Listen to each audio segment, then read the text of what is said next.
time of Eric the Red and Leif Erikson to the present, the exploration of the unknown parts of the world has held a particular fascination for the Scandinavians.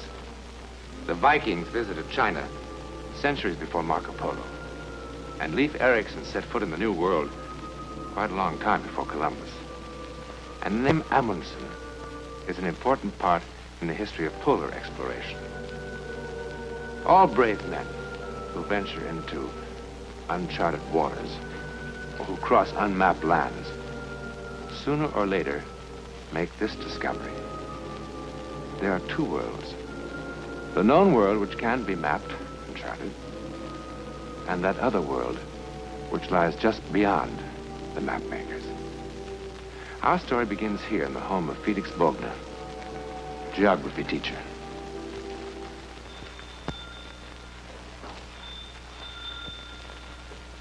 Martha, the door.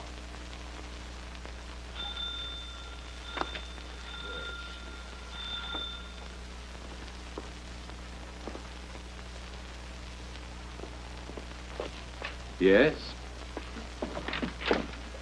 Dr. Hansen. And you're Mr. Borgner? Yes. May I come in? Of course. Thank you. What am I thinking? Please forgive me. It is just a surprise seeing so famous a man as yourself here in Hamburg. Won't you sit down? Thank you. Please. May I ask, what brings you to Hamburg? I came to see you. Me? You are Felix Borgner, teacher of geography at the Common School. Yes, but does it concern the letter I wrote to the Academy, suggesting that more courses of map-making be... No, it concerns your son.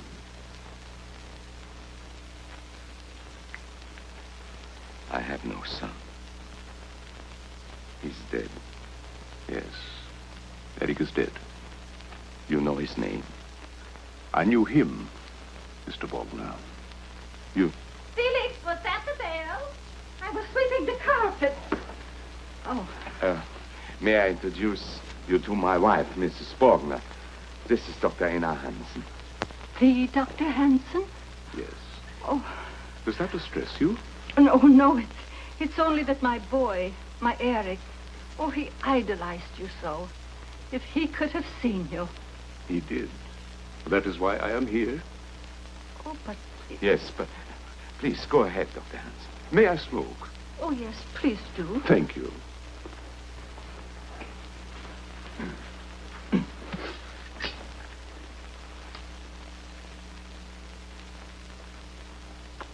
Thank you.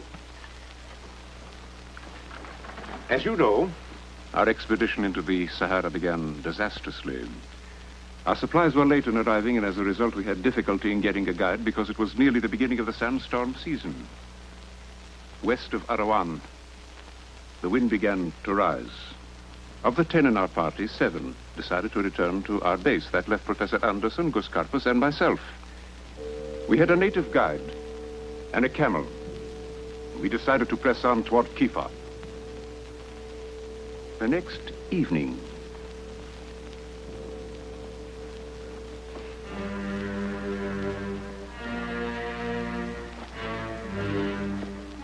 Cime!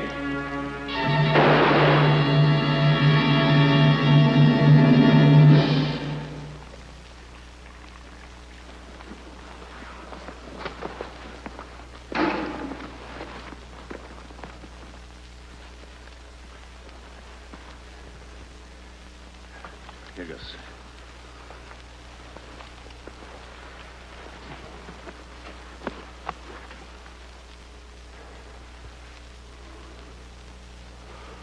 That a friend has just resigned his position as guide.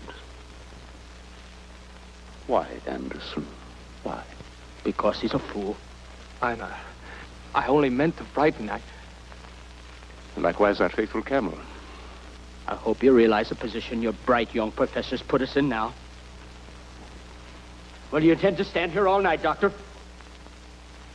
What do you suggest, Gus? Go after the camel, of course. On foot? And what do you suggest, Doctor? Are we supposed to wait until the sand covers his tracks? He's right, Einar. I don't look forward to the walk. You too can stay here if you like. But where we are now, all your money, all your glory, won't get us more water when we need it.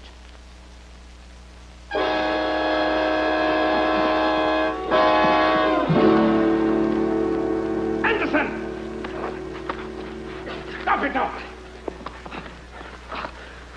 I'll kill you for this. No.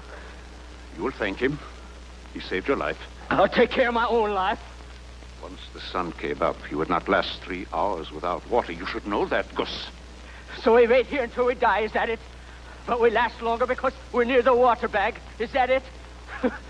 Not me. I'm going. We go together. But not tonight, though. Why not tonight? Listen. Wind is coming up. We've got to move our shelter to the east side of that dune, and now. By morning, there's going to be a sandstorm. You sure the wind will blow the same way all night, Doctor?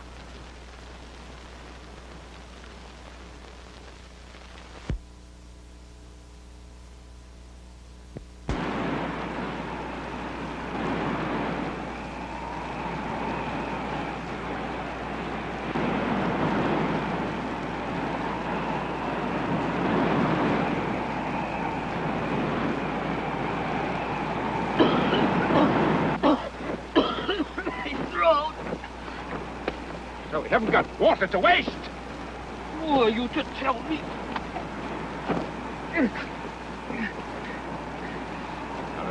Water's going to have to last us a long time. Take your hands off me. Now, Gus. That's going to be shared. Shared alike. No extra rations. Agreed? Agreed. Gus!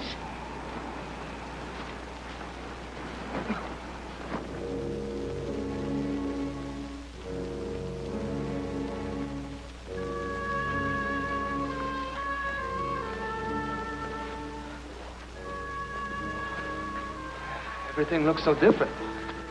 And there was a hill there. You can't use sand dunes for landmarks, Professor. No. I like the ocean waves. But those do not change. I will do our walking at night. We steered on that cluster. I'll start getting out the equipment. All right. Why west? Well, why not? It's impossible to go back. We keep going in one direction, we might come to a well, an oasis, a caravan. Or we might not. That's right. We might not. For 10 days, we walked by night, carrying with us the food and water that were all that stood between us and starvation, and the canvas that offered us a measure of shelter from the cruel heat that made daytime movement unthinkable. Distance is hard to estimate in the desert. By my own rough calculations, we had traveled perhaps 50 miles. Toward help, we hoped. Away from it, I feared.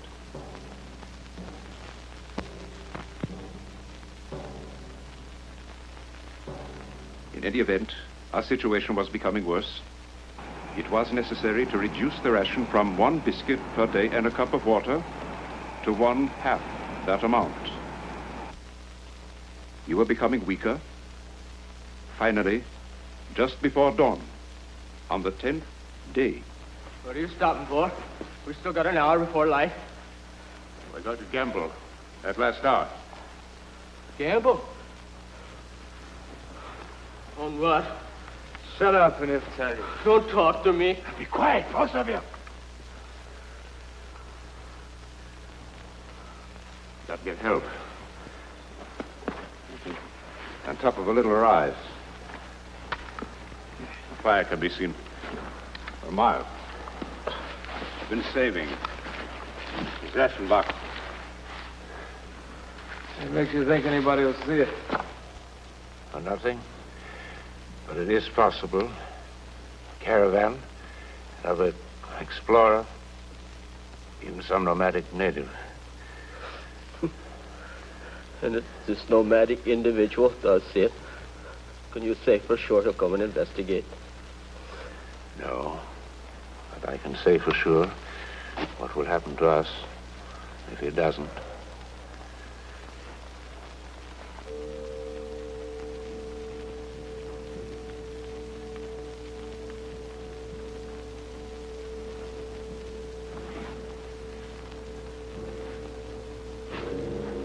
What is it?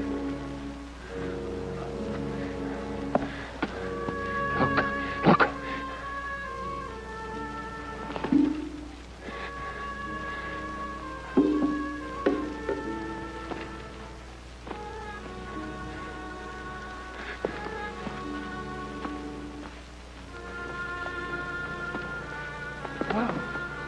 And it was there, sir, that I first met your son. He knew the desert as no man has ever known it, its topography, geological structure, and its history. And he told us that we were wrong to go west, that there was a well 40 miles to the south. When he cited an ancient Phoenician geographer who had described the well, we did not think to question him. We simply did as he suggested. Gus!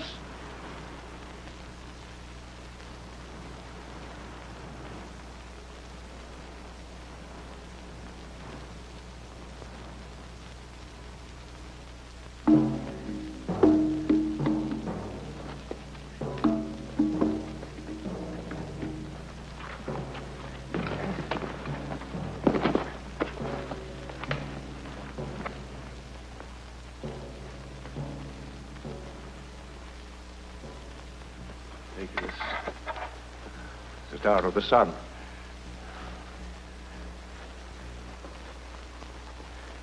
Look at these markings. It's Babylonian. It's just as you said, Eric. You've saved us. Not I. I relied on what Daxis wrote. Nearly 30 centuries ago. Eric, how far from here to the well?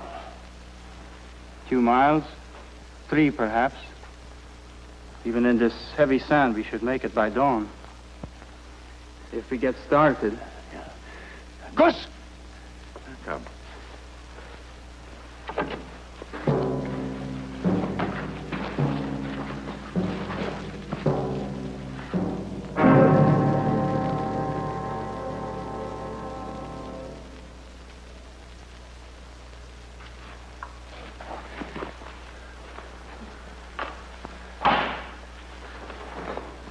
Isn't fair. We came so far. It's his fault. He told us to go south. He's killed us all, a murderous fool. Gus, it's no one's fault.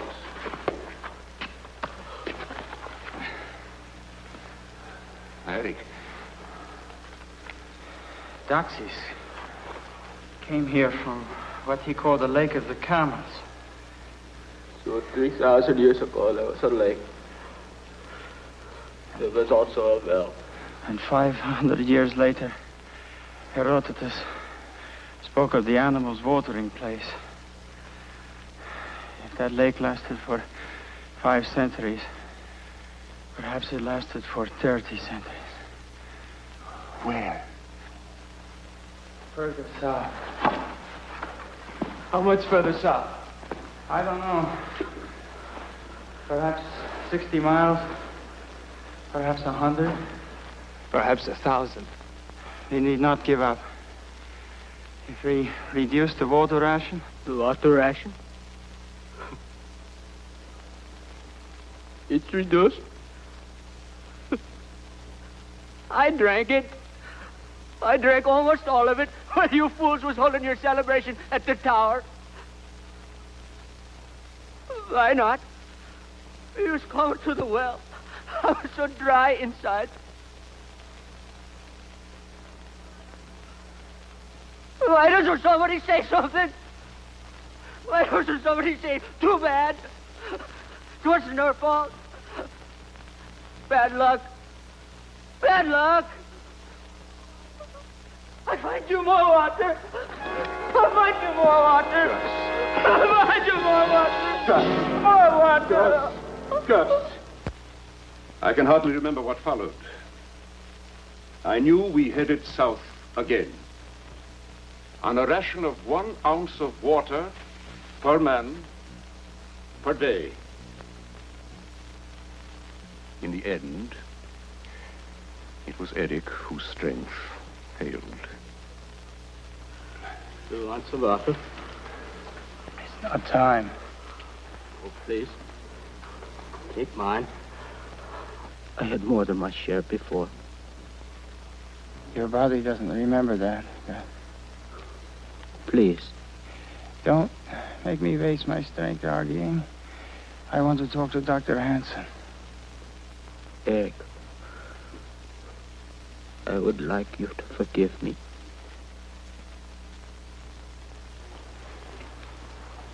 He wants to talk to you. All right.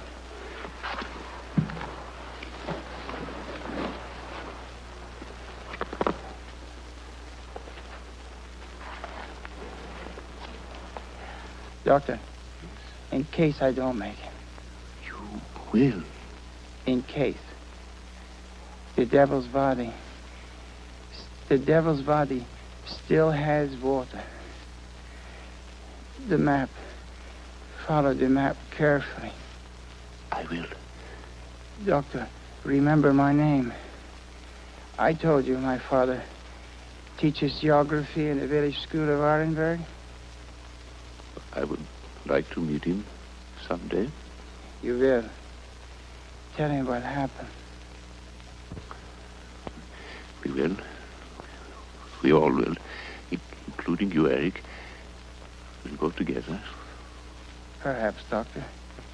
Now, get some sleep. You too, Doctor.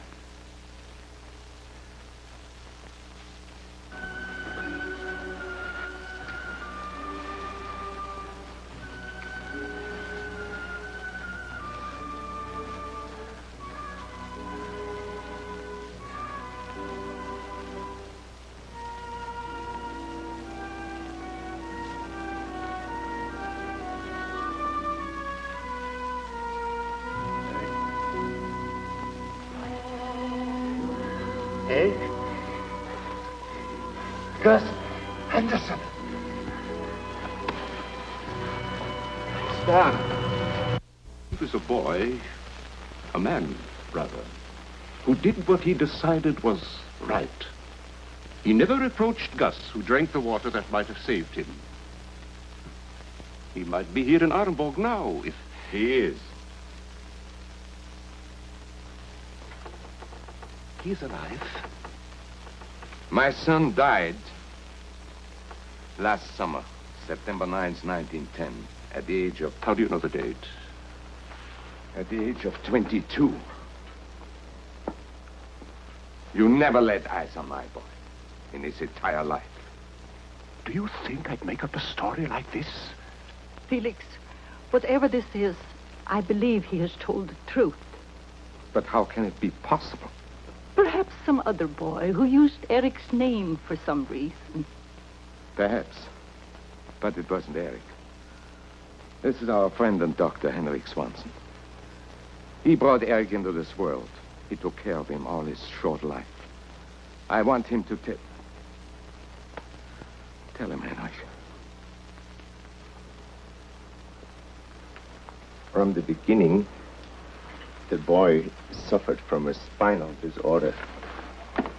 At about age 6, a progressive paralysis set in, affecting at first only the lower part of his body. At the age of 12, he lost the use of his legs. He never regained his power to walk. What? For the last 10 years of his life, Eric Borgner never left that bed. But it is impossible. So I am here. Gus and Anderson are alive. Doctor, we are the living proof. May I say something? What Dr. Swanson has said is true, and yet not true. Mrs. Borgner, I do not follow you. His body was confined, but his spirit was free. It wasn't his spirit that walked with us. His books took him everywhere. To China with Marco Polo. Around the world with Magellan. He called himself an explorer. Yes, Eric's poor body never left that bed. But Eric himself, Eric was an explorer. What Dr. Hansen says he saw is impossible. Who supplied us with the information that saved our lives? The desert, a strange thing. Couldn't it have been a sort of mass hallucination? The others respected you as their leader. They believed what you believed. Is it impossible that they saw what you saw by some process akin to hypnosis? No, Doctor. Scientifically, it is not possible, no. May I speak to you for a moment, Doctor? Of course. Will you excuse me?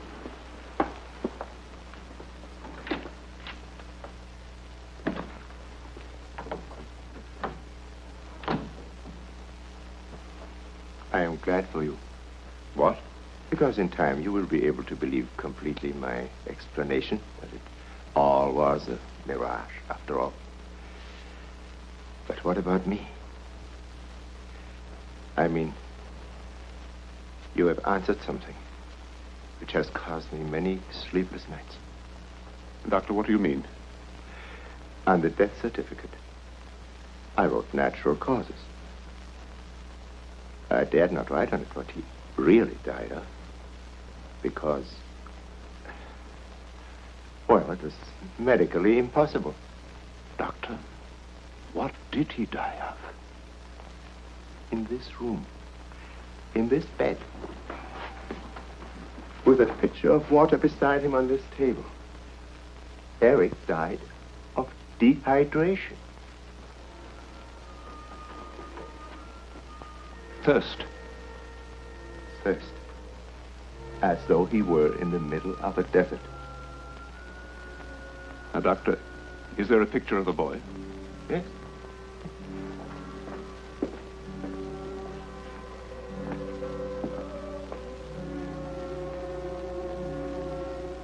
He was in the desert. Doctor, don't ask me how, but he was.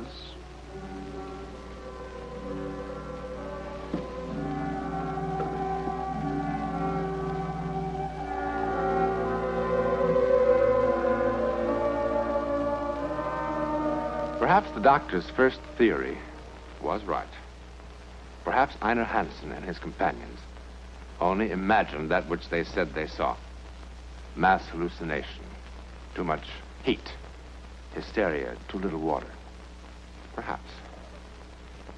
But what about the way Eric died? Well, I'm sure we could think of something logical, can't we?